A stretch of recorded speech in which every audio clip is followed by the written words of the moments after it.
In Lekora City, there stood a church like no other glorious fire assembly.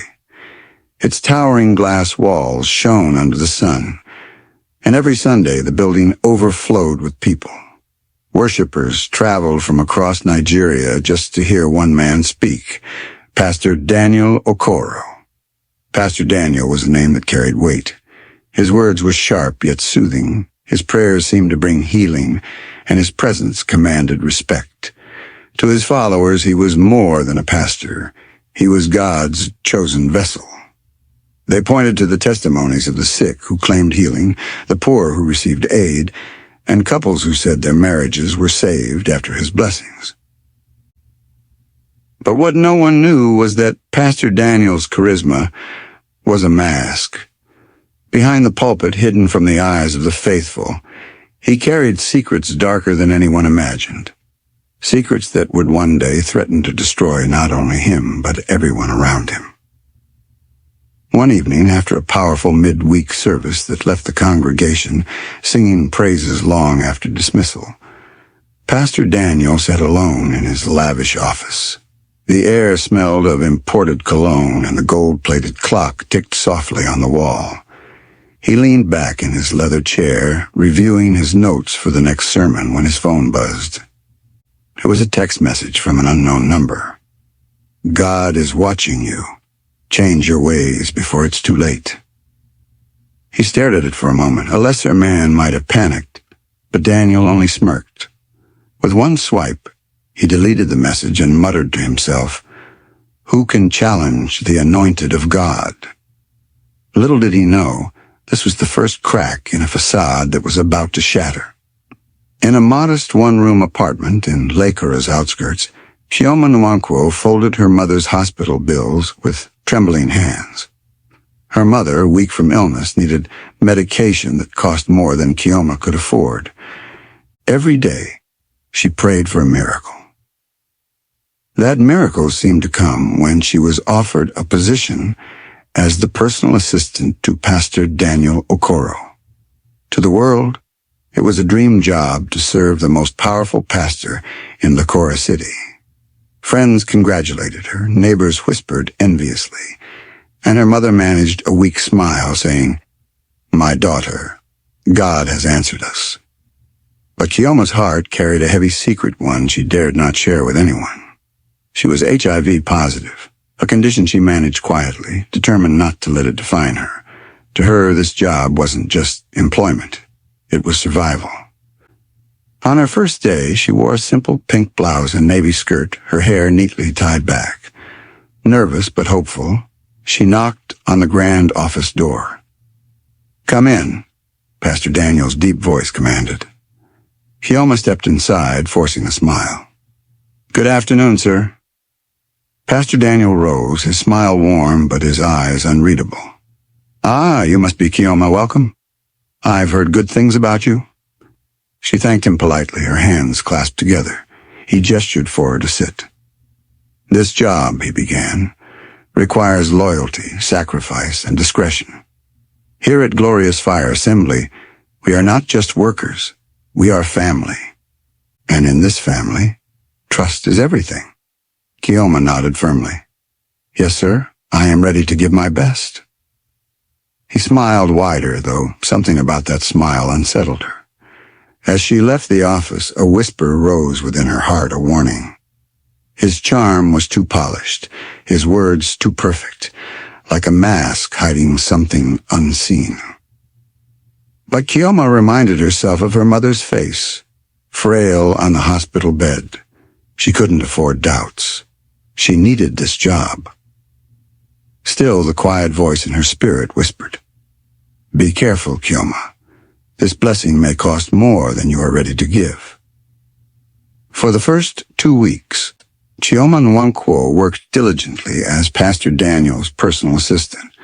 She scheduled his meetings, organized files, answered calls, and managed church events. Members of Glorious Fire Assembly often smiled at her with admiration. "You're lucky," they would whisper, "working so close to God's anointed." At first, everything seemed fine. Pastor Daniel complimented her work, often praising her efficiency, but soon his words began to change. "You're not only hard-working," he said one afternoon as she handed him a file. "You're also very beautiful." Chioma forced a polite smile, replying, "Thank you, sir." But inside, her stomach knotted. The next morning, as she entered the office, he remarked, "That color suits you. You truly have grace." His gaze lingered too long, making her uneasy. One evening, as she prepared to leave, Pastor Daniel called her back. "Chioma, sit down, let's talk," he said, gesturing warmly. She sat nervously, clutching her notebook. "You're different," he continued, leaning forward. "You're not just hard-working, you have something special. Do people tell you that often?" Chioma's voice trembled. "I don't think about that, sir. I just focus on my work." Pastor Daniel smiled, but his eyes carried something darker. "In this world, opportunities come once. You're in a position many women would do anything to have. Be wise." She stood abruptly, muttering, "I'll finish the task before tomorrow." His smile faded. "Chioma," he said firmly, "loyalty is everything. Many would take your place if you don't value it." She left, her mind racing. She needed the salary for her sick mother, but she knew his compliments were no longer innocent. This was pressure, subtle but heavy. That night, Chioma lay awake, his words echoing in her mind. "Opportunities come once. Many women would do anything to have your place." Tears welled in her eyes. She prayed silently, "Lord, give me strength. Don't let me lose myself in this." What she didn't know was that Pastor Daniel had already made up his mind. To him, Chioma was no longer just an assistant. She was his next target. The next week, everything came crashing down. Chioma arrived at the church office early one morning and found a letter waiting on her desk. Her hands trembled as she unfolded it. "This is to inform you that your services are no longer required. Please return all church property immediately." Her heart dropped. She rushed to Pastor Daniel's office for answers, but his personal guard blocked the door. "He's busy," the guard said flatly. Chioma walked out of Gloria's fire assembly, carrying a small box of her belongings. The same members who once envied her now whispered as she passed by. Tears blurred her vision as she thought of her sick mother lying helpless in the village. How would she buy her medicine? How would she pay rent? For weeks she searched for work, knocking on doors, pleading with employers, but nothing came. Each day her pockets grew emptier and the hospital bills piled higher. Nights found her curled on her bed, staring at the ceiling, her mother's voice in her memory urging her to be strong. But strength didn't pay bills. Finally, one morning, Chioma put on her best dress, gathered her courage, and returned to the church office. She swallowed her pride and sat in the reception until Pastor Daniel emerged. "Chioma," he said, feigning surprise, "what are you doing here?" "Please, sir," she whispered, eyes filled with tears. "I need to talk to you." He led her into his office, leaning back in his chair with a smug smile. "I didn't expect to see you again. What do you want?" "Sir, I am sorry for anything I did wrong. Please, I need my job back. My mother's very sick. Things are hard for me." His eyes lit up, not with compassion, but with triumph. "You'll do anything?" he asked softly. Her throat went dry. She nodded, ashamed of the word forming on her lips. "Yes." Pastor Daniel leaned forward. "Good. Then you'll have your job back. But remember, Chioma, loyalty is everything. No more pride. No more pretending you're better than me." She forced herself to meet his gaze. "Yes, sir." As she left, her heart pounded with disgust. She hated herself for bowing to him. But this time she whispered a vow. "I will not be his victim forever. I will be smart. I will keep records. And one day, the truth will come out." What she didn't know was that by stepping back into Pastor Daniel's office, she had stepped onto a battlefield, one that would change both their lives forever. That evening, Chioma's phone buzzed with a message from Pastor Daniel.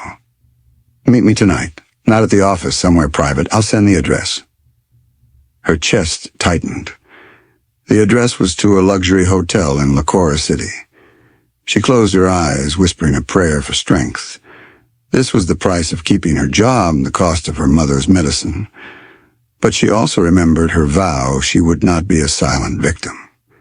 That night she sat stiffly on the edge of the hotel bed, watching as Pastor Daniel loosened his tie. "You look tense," he said smoothly, sitting beside her.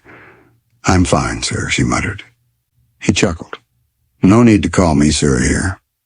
Relax, you're safe with me." But Chioma didn't feel safe. She swallowed her disgust and forced a smile, all while pressing a record on her phone, hidden inside her handbag.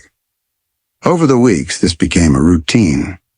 After church services, Pastor Daniel would summon her to different hotels. He would press envelopes of cash into her hand. "Use this for your mother's treatment," he would say, as though the money made everything holy. But what shocked Chioma most was his arrogance. He never asked for protection. "I am a servant of God," he declared once, pride gleaming in his eyes. God protects his own. Chioma wanted to scream at his hypocrisy, but she stayed silent, gathering every word. She saved the recordings in a hidden folder, backed up his text messages, and noted every hotel meeting. Each file was a seed of truth she was planting for the day he would try to destroy her. At night, when she lay alone, she often broke into tears. She hated what she was doing, hated the stain on her dignity. But her anger kept her steady. "He started this," she whispered to herself. "One day he will answer for it." What Chioma didn't know was that someone else was also watching Pastor Daniel, someone far closer to him than she imagined. At the Okoro residence in Gracefield District, Pastor Daniel's wife, Esther Okoro, sat on the living room sofa, her eyes fixed on her husband. He scrolled endlessly on his phone, replying to messages, smiling faintly at the screen. "Daniel," she said softly, "you've been on that phone all evening. Don't you ever rest?" Without looking up, he muttered, "I'm attending to church matters." But Esther's instincts stirred. She had been married to Daniel long enough to know when something was wrong. His late-night meetings, sudden secrecy, and quick temper were all signs. For months, she had ignored the whispers in her heart. But not anymore. The next morning at Gloria's fire assembly, Esther called Chioma into her office. "Sit down, Chioma," she said firmly, folding her arms. Chioma's palms went sweaty. "Good morning, Ma." Esther leaned forward, her eyes sharp. "I'm a woman, and women know when something is not right. Tell me the truth, what is going on between you and my husband." Chioma's heart raced. She forced a steady voice. "Ma, I respect you and Pastor. I would never do anything to disrespect this family." Esther smirked faintly, unconvinced. "I see the way he looks at you, and I see the way you avoid my eyes. Let me warn you, Chioma. If you are involved in anything improper, it will not end well for you." Chioma shook her head quickly. "I swear, Ma, I have no such intentions." But as she walked out, her hands trembled. She could feel the walls closing in. Esther didn't believe her. That night, Esther sat with her longtime friend, Deaconess Martha, and unburdened her heart. "Martha, I can't ignore this anymore. Something is going on with Daniel, and I must find the truth." Martha's advice was calm but piercing. "Esther, you need proof. Hire someone. Don't accuse him blindly." The next morning, Esther made a quiet phone call. 2 weeks later, the truth arrived in the form of photographs. The private investigator's voice echoed in her ear. Madam, I followed Pastor Daniel. He was at a hotel. He wasn't alone. He was with the young lady that works as his assistant. Esther's hands shook as she looked at the pictures Daniel and Chioma side by side, entering the hotel. Betrayal burned in her chest, but she swallowed her rage. Not yet. She folded the photos back into the envelope, her face hardening. John, you think you're clever, she whispered to herself. But let's see how clever you are when I'm done with you. The storm was no longer brewing. It was about to break. It was a bright Sunday morning at Glorious Fire Assembly. The massive hall was filled with elders, leaders, and ministers for a special council meeting. Pastor Daniel Okoro sat at the head of the long mahogany table, his Bible open, his smile as polished as ever. Behind him, Chioma stood quietly, clutching a folder of documents. She kept her eyes on the floor, avoiding the piercing stares of the senior elders. Her heart raced, but she had no idea what was about to unfold. Suddenly, the double doors swung open. Esther Okoro marched in, her steps firm, her face blazing with fury. Every elder turned in shock. "Excuse me, sirs," she said, her voice loud and steady, "but I have something very important to show you." Pastor Daniel froze, his confident posture faltering. "Esther, what are you doing here?" he asked, forcing a laugh. Ignoring him, she handed a thick brown envelope to the head elder. "Open it," she said firmly. The elder frowned, slid out the photographs, and the room fell into stunned silence. The pictures showed Pastor Daniel entering and leaving hotels with Chioma. Gasps and murmurs erupted around the table. Some elders shook their heads in disbelief. Others whispered prayers under their breath. "Pastor Daniel," one elder said, his voice stern, "what is the meaning of this?" Daniel's face turned pale. He stood, his hands trembling slightly. "This is not what it looks like. These pictures don't prove anything." Esther laughed bitterly. "Really, Daniel? You think I'm blind? You think I don't know what you've been doing behind my back?" Chioma's chest tightened. Tears welled in her eyes as she tried to speak. "Ma, it's not—" "Keep quiet," Esther snapped, her eyes flashing with rage. "You think I didn't see how you've been sneaking around? You are just as guilty as he is." The council chamber erupted into chaos. Elders argued loudly, some defending Daniel, others condemning him. But the damage was done. Finally, the head elder banged his hand on the table. "Pastor Daniel, you have brought shame upon this church. This matter must be addressed immediately." Esther turned to her husband, her voice trembling with pain. "You've destroyed everything, Daniel. Everything." As she stormed out, Pastor Daniel slumped back into his chair, sweat glistening on his forehead. His mask of holiness had begun to crack, and now the whole city would see the man behind it.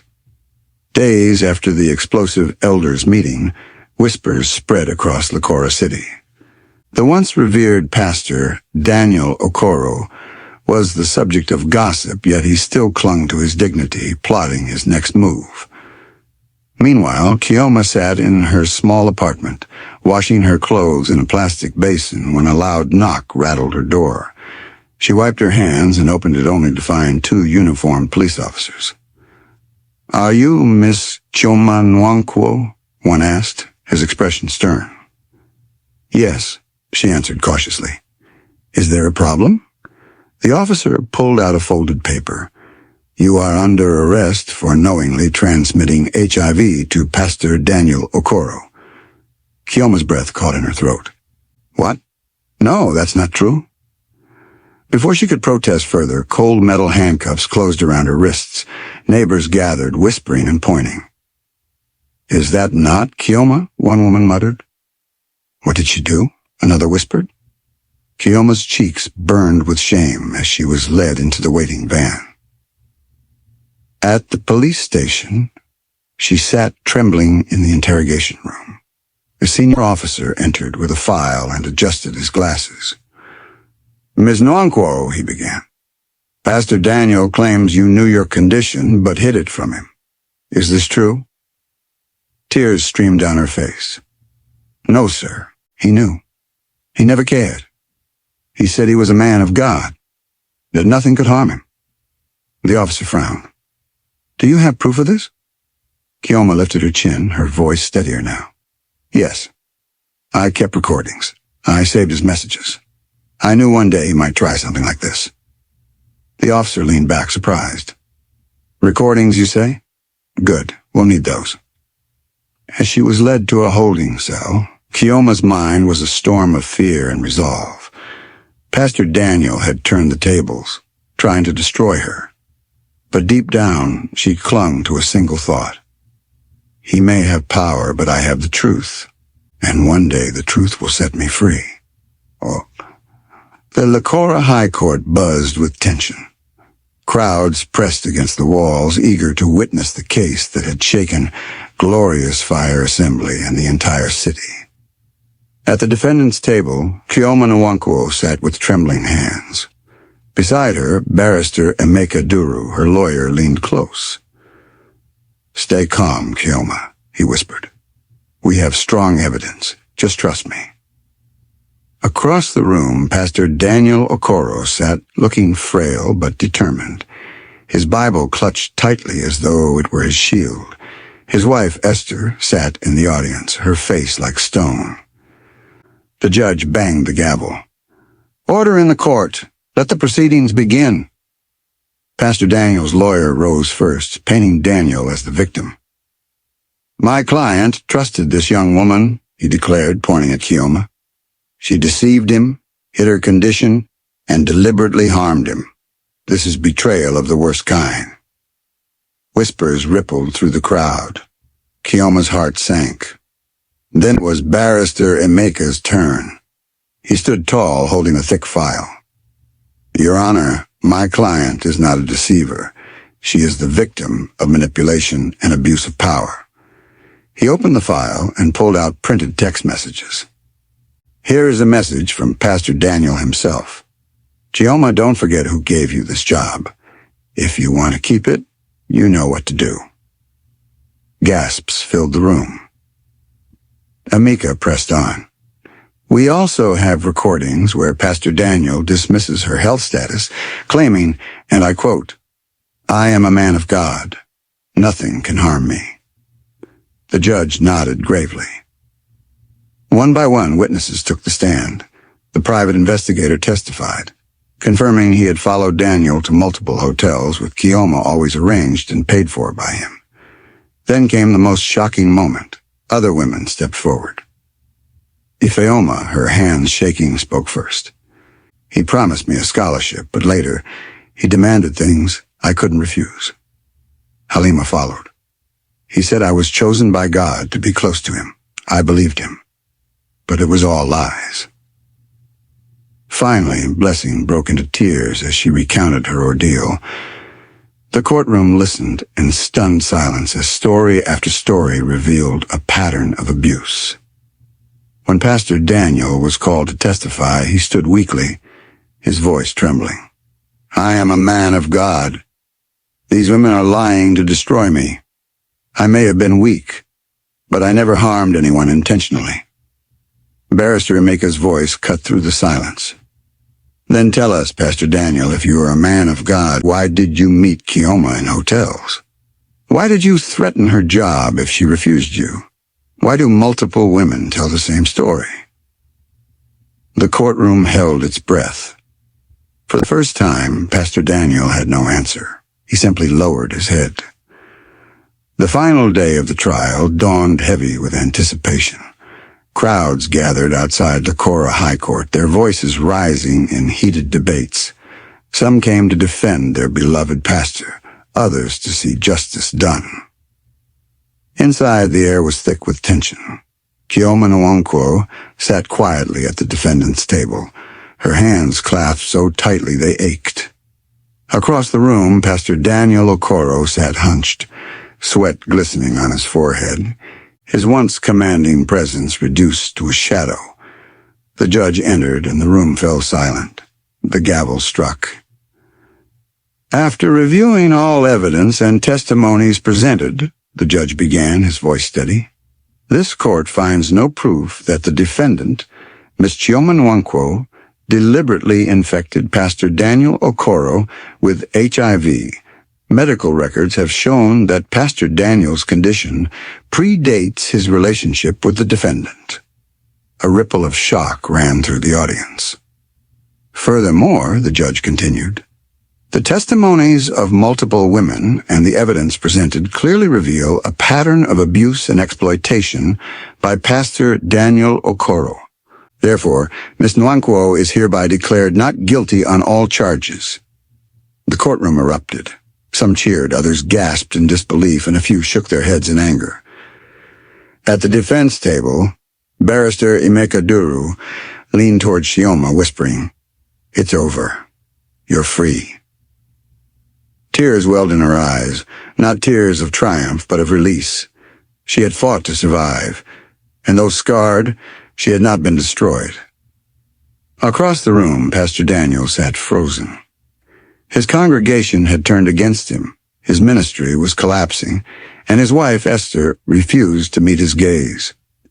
The man once hailed as God's anointed was now exposed as a hypocrite. As Chioma walked out of the courtroom into the blazing Lekora sun, she heard the whispers of onlookers. Who would have thought Pastor Daniel could do such a thing? Another voice answered, God does not sleep. What's done in the dark will always come to light. Chioma lifted her chin, inhaling deeply. She had lost much her peace, her dignity, her innocence. But she had gained something priceless. The truth had prevailed, and in that truth there was freedom.